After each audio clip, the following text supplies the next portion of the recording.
Hello friends, this is Garima Agrawal and welcome to my YouTube channel English Speaking by Garima Agrawal. आज मैं आप लोगों को uses of their बताऊंगी। There का मतलब आप लोग जानते होंगे क्या होता है वहाँ, लेकिन देयर मीन्स क्या होता है वहाँ। बट ये जो मैं यूजेस ऑफ देयर आप लोगों को बता रही हूँ, वहाँ पर देयर का मतलब वहाँ नहीं होगा। मीन्स देयर मीन्स वहाँ नहीं होगा। यहाँ पर देयर का यूज हम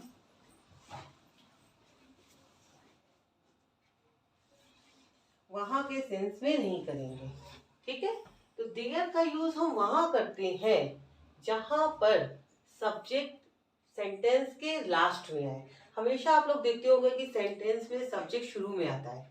जितना भी मैंने वर्ब टू बी यूजेस आपको बताया, उसमें बताया मैंने आपको कि सेंटेंस में सब्जेक्ट हमेशा शुरू में था। जैसे यह एक लड़की है, तुम्हारी कलम कहाँ है, तुम कौन हो, तो सब में देखिए आप सब्जेक्ट शुरू में है, कौन, कहाँ, ठीक है, तुम, ये सब चीजें जो होती है शुरू में आती है। लेकिन जो ये देयर का यूज मैं बताने जा रही हूँ, इसमें आपका सब्जेक्ट बाद में आएगा। तो जब सब्जेक्ट बाद में आएगा, जैसे हमने एक एग्जांपल दिया आपको, जैसे एक लड़का है, एक लड़का है। अब बताइए इसको कैसे यूज करेंगे। आप इसको कैसे, ज्यादा जिसको नहीं आती इंग्लिश वही बोलते हैं ना, अ बॉयज, यही बोलते हैं हम, a boys. But this is wrong sentence. जब इस टाइप के सेंटेंसेस आते हैं जिसमें सब्जेक्ट लास्ट में आए और कोई मतलब वो ना हो, वर्ब ना हो, तो इसको सेंटेंस की स्टार्टिंग हम करते हैं देयर के रूप में। तो देयर को बोलते हैं हम, इसको बोलते हैं introductory word, verb, introductory verb. ये एक इंट्रोडक्टरी वर्ब कराता है, ठीक है। और इसको हम यूज कैसे करते हैं, तो एक लड़का है, एक लड़की है, एक समय एक राजा था, ठीक है। तो इसको यूज करेंगे हम एक लड़का है का। अब देयर से स्टार्ट करेंगे, देयर, फिर ये सिंगुलर सब्जेक्ट है, सब्जेक्ट के अकॉर्डिंग हम ये समाज यूज करेंगे। तो ये सिंगुलर है, एक is, there is a boy. अगर हमने बोल दिया होता कि एक लड़का था, तो क्या हो जाता, देयर वाज अ बॉय, ठीक है। मैंने आपको प्रेजेंट और पास्ट टेंस अच्छी तरह से बताया है। उसी तरीके से जब सब्जेक्ट सेंटेंस के आखिरी में आता है, तब हम वहां पर यूज करते हैं देयर का। तो इसकी इंट्रोडक्शन क्या होती है, आइडेंटिफिकेशन, सबकी आइडेंटिफिकेशन होती है। जितने भी यूजेस मैं आपको बताऊंगी, सबकी आइडेंटिफिकेशन होती है। जब सेंटेंस में सब्जेक्ट आखिरी में आए,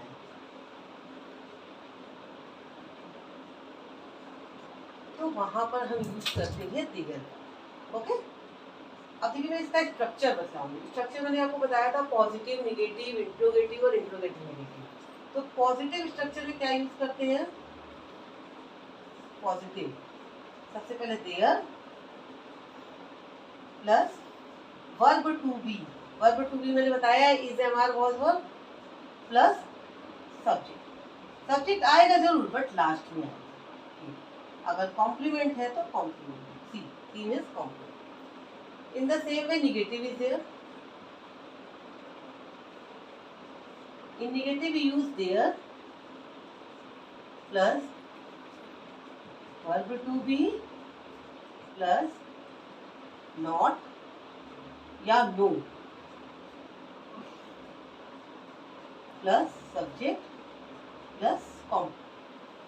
In the same way interrogative,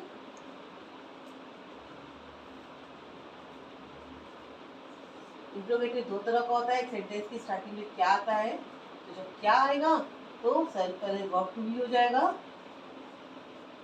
plus there plus subject plus complement. And if WH word is there, तो WH word plus verb to be plus there plus subject plus complement. अब देखिए मैं आपको फिर से इसको वर्बली में बता रही हूँ, अभी मैंने लिख दिया है, अब आप इसको ध्यान से समझिए। यूजेस ऑफ देयर बताया, ये आपका मैंने चैनल एक बनाया है यूट्यूब पे, गरिमा English speaking by Garima Agarwal. मैंने आपको फर्स्ट चैप्टर में आपको वर्ब टू बी बताया था, कुछ वर्ड्स दिया था, कुछ कन्वर्सेशनल सेंटेंसेस दिए थे। वर्ब टू बी ही बेस है ग्रामर का, वर्ब टू बी ही सब जगह आपका यूज होगा। ज्यादातर सेंटेंसेस जो होते हैं उसमें वर्ब टू बी आता है। हाँ, जहाँ टेंस होते हैं वहाँ वर्ब टू बी नहीं आता है, वो दूसरी चीजें आती हैं। तो अब मैं आपको आज बताई हूँ यूजेस ऑफ देयर। मैंने आपको पहले ही बता दिया था कि देयर का यूज वहाँ नहीं होता है, यहाँ पर देयर एक इंट्रोडक्टरी वर्ब की तरह यूज होगा और ये आपका सब्जेक्ट के स्थान पे यूज होगा और इसमें सब्जेक्ट जो है आखिरी में आएगा। जैसे मैंने एक एग्जांपल दिया आपको कि एक लड़का है, तो क्या मैंने बोला, देयर इज अ बॉय, तो पहले देयर लगाया मैंने, फिर हाँ वर्ब टू भी आपका सब्जेक्ट के अकॉर्डिंग लगेगा। सब्जेक्ट अगर सिंगुलर है तो इज लगेगा, प्लूरल है तो आर और एम लग जाएगा, ठीक है। और आई रहेगा ही नहीं सब्जेक्ट, इसमें हमेशा प्लूरल इज या आर यूज होगा और वाज वर पास्ट टेंस में, देयर इज अ बॉय। उसी तरीके से मैंने पहचान बता दिया आपको कि जब सेंटेंस में सब्जेक्ट आखिरी में आए, ठीक है, तो पॉजिटिव स्ट्रक्चर में there verb to be subject plus complement, complement मतलब अदर वर्ड जो बचे हुए शब्द है उसको बोलते हैं। निगेटिव में there verb to be not या no plus subject plus complement. अब आप पूछेंगे हमसे कि नॉट कहाँ यूज करेंगे, नो कहाँ यूज करेंगे। नॉट वहाँ यूज कीजिएगा जहां पर नंबर रहेगा। जैसे इस कमरे में एक लड़का है, इस कमरे में दो लड़के हैं, ठीक है, ग्लास में दूध नहीं है। अब देख ग्लास में दूध नहीं है, वहाँ पर नो यूज करेंगे क्योंकि वहाँ संख्या नहीं दी हुई है। तो जहाँ संख्या नहीं दी रहेगी वहाँ नो लगाएंगे और जहाँ संख्या दी रहेगी नॉट लगाएंगे। और अगर जहाँ संख्या नहीं दी हुई है नॉट अगर लगाते हैं तो हम एनी लगाएंगे, ठीक है। जैसे हमने बोला कि यहाँ पे इस ग्लास में दूध नहीं है, तो यहाँ क्या यूज करेंगे, there is not any milk here या there is no milk in this glass, ठीक है। इंट्रोगेटिव में क्या पहले आ जाएगा, verb to be there subject complement, WH word verb to be there subject complement. ये हो गया आपका देयर का यूज। अब मैं कुछ सेंटेंसेस आपको बताऊंगी। हाँ, एक लड़का है मैंने बताया था, उसी तरीके से मैंने बोला एक राजा था, एक राजा था, तो कैसे यूज करेंगे, तो एक राजा, देखिए सब्जेक्ट बाद में आया तो इसको स्टार्टिंग करेंगे देयर। अब एक है तो था तिथि आया तो वॉज अ किंग, ठीक है। उसी तरीके से हम यूज करेंगे, अब इसको निगेटिव में कैसे यूज करना है, तो इस टेबल पर कोई किताब नहीं है,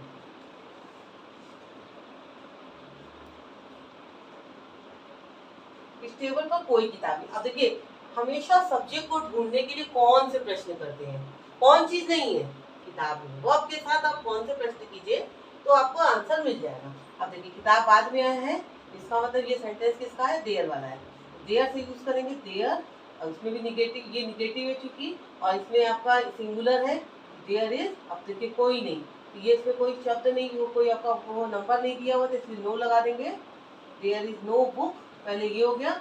फिर ये कॉम्प्लीमेंट यूज करेंगे इस टेबल पर, ऑन, इसके लिए दिस यूज करते हैं और टेबल मतलब टेबल, ऑन दिस टेबल, ठीक है। उसी तरीके से हम इंट्रोगेटिव का क्या वाला यूज करें, जैसे मैंने बोला क्या तुम्हारी जेब में कलम है। अब बताइए इसको कैसे यूज करेंगे, क्या तुम्हारी जेब में कलम है, कौन सी जेब है, तो देखिए सब्जेक्ट मैंने बोला कौन चीज है, तो कौन कब है, सब्जेक्ट लास्ट में आया, तो इसको कैसे यूज करेंगे, देयर से यूज करेंगे।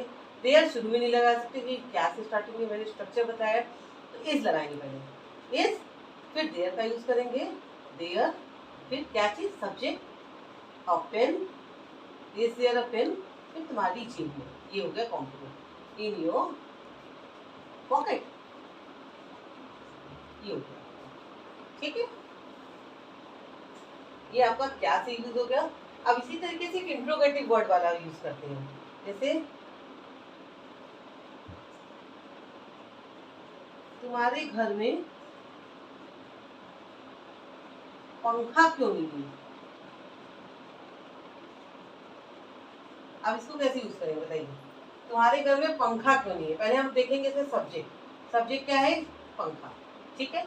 अब क्यों शब्द आया है, तो सबसे पहले हम WH वर्ड यूज करते हैं, क्योंकि इंग्लिश क्या होती है, वाई, वाई, फिर हमेशा WH वर्ड के बाद हेल्पिंग वर्ब आता है, इसमें भी आपका सिंगुलर है तो इज, वाई इज। अब नो फैन नहीं, अब देयर का यूज आप करोगे कि सब्जेक्ट लास्ट में है, वाई इज देयर। अब फिर पंखा क्यों नहीं है, नहीं और क्यों दोनों आ गए, तो no fan. Why is there no fan? कि तुम्हारे घर में